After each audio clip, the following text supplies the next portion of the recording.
18h, bienvenue dans le flash d'information. Merci de suivre RTI 1.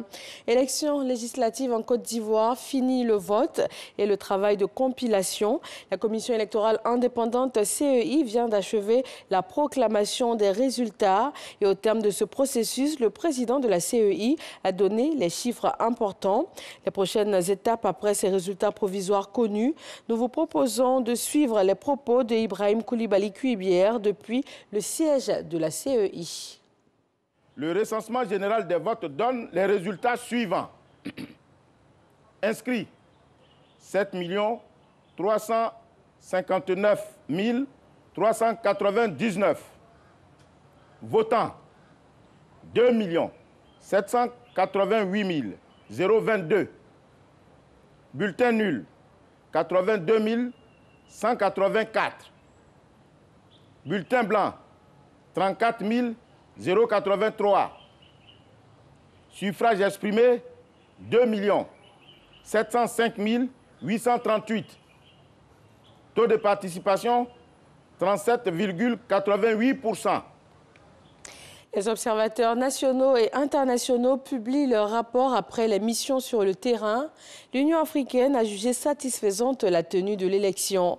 Elle a par ailleurs fait des recommandations, notamment pour une sensibilisation plus accrue des populations au niveau de leur implication dans les processus électoraux en Côte d'Ivoire.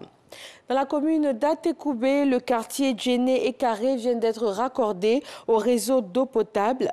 Les 11 000 âmes de ce quartier auront désormais un meilleur accès à une eau de qualité.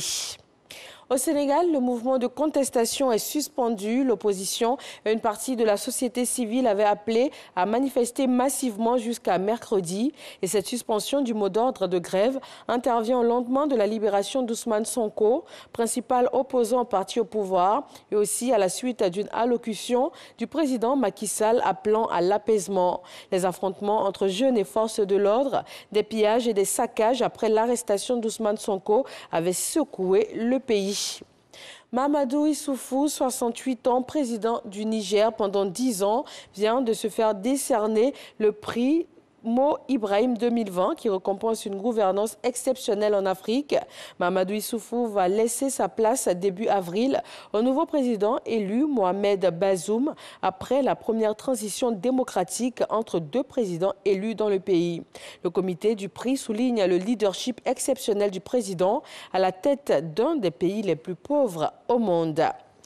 En économie, pour terminer, l'Organisation de coopération et de développement économique OCDE a revisé à la hausse ses prévisions de croissance mondiale, 1,4 points par rapport à décembre dernier.